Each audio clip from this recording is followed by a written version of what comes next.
Welcome to Tech News of the Week with your hosts, Jolene Action Jackson the Fourth. Welcome to Teton's nation of Wachovia. Yes, there are mountains and banks, and maybe a river runs through it. Who knows?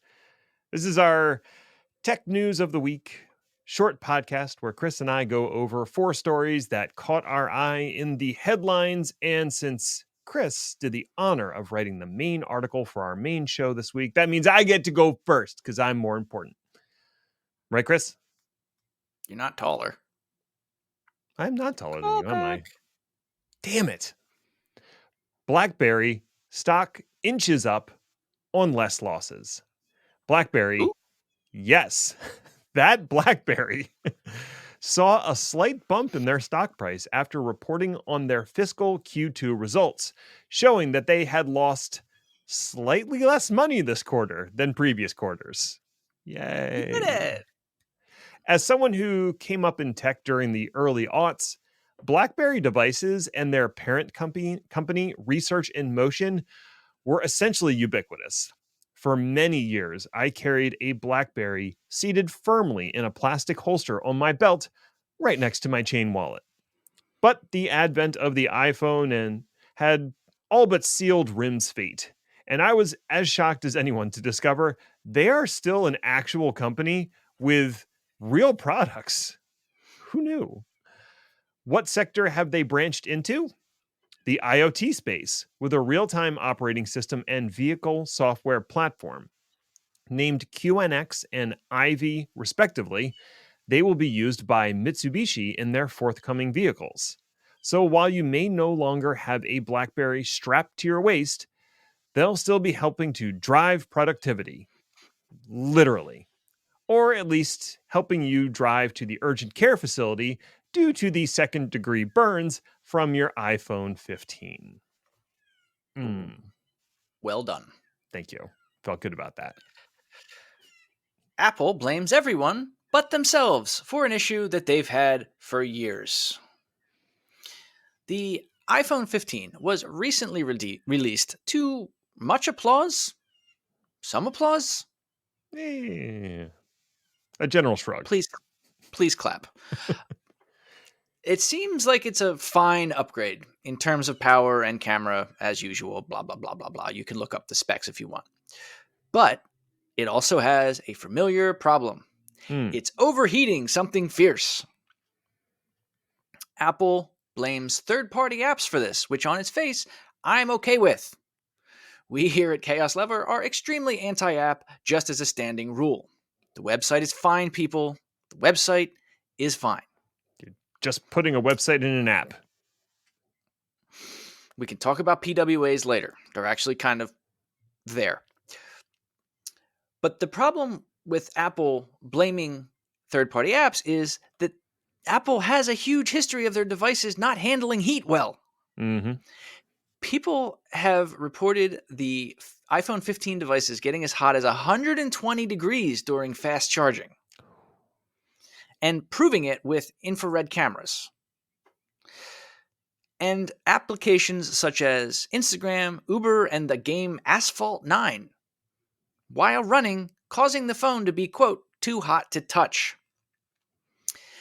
This, in my opinion, is the consequence of Apple's idiotic insistence on making things ever, ever, ever thinner, leaving no room for things like heat sinks. But there are many, many examples of this in the iPhone's history, including a lovely run from 3 to 4 to 5 to 6, where people complained nonstop that the thing was too hot to handle. Mm-hmm.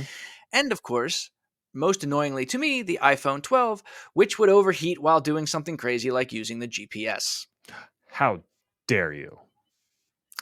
Now, I am not a user experience expert by any means, but I would think that after literally a decade of this being a known issue, somebody on the engineering team would bump it up in priority.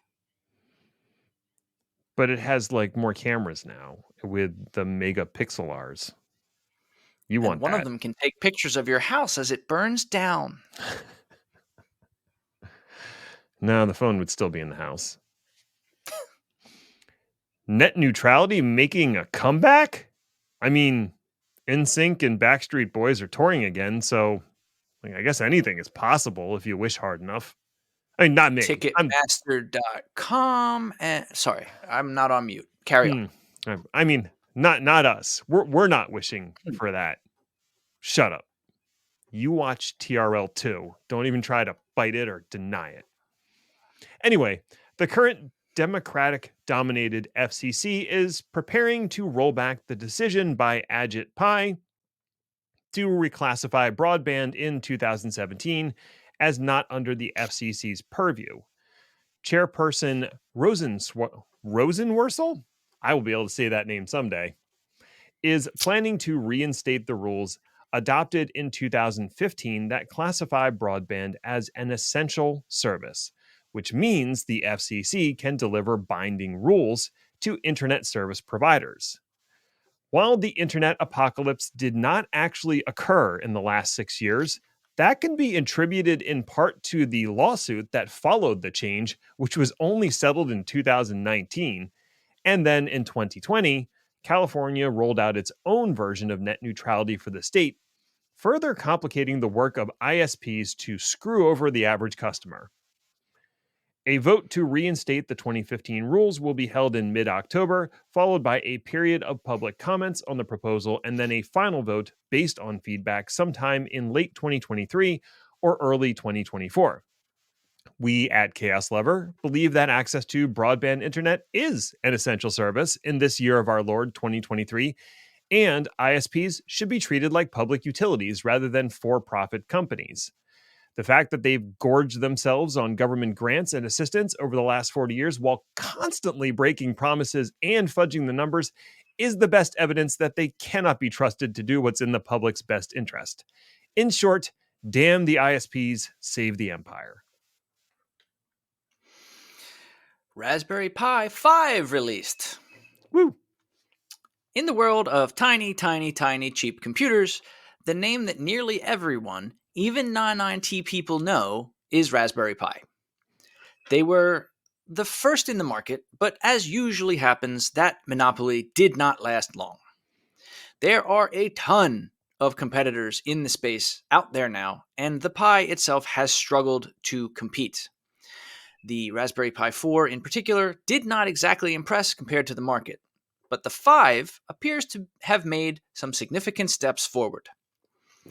The device now sports compatibility for PCIe devices via an expansion port, CPU and GPU performance that nearly doubles the 4, and an elegant and cheap designed case that allows for a $5 cooling unit as well as device stacking.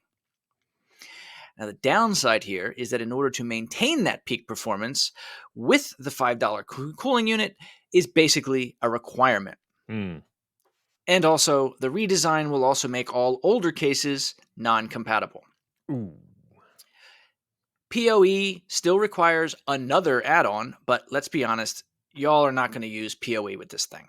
You're plugging it into the wall. You know it. I know it. Let's all move on. So, pros and cons, but it's still pretty cool for a functional computer that starts at the low price of $60 for the 4 gig model. The 8 gig model, which, let's be honest, is the one you are all going to buy, starts at $80. I would use PoE. I find it's actually pretty convenient if you're running a cluster. It's actually an additional $20. I'm aware of that. But PoE hats were available for previous versions of the Raspberry Pi. And the really convenient thing is if you were running like a 4-node or an 8-node or a 16-node Pi cluster, you didn't also have to run power cables to all of the devices. You could do it all with just the network cable.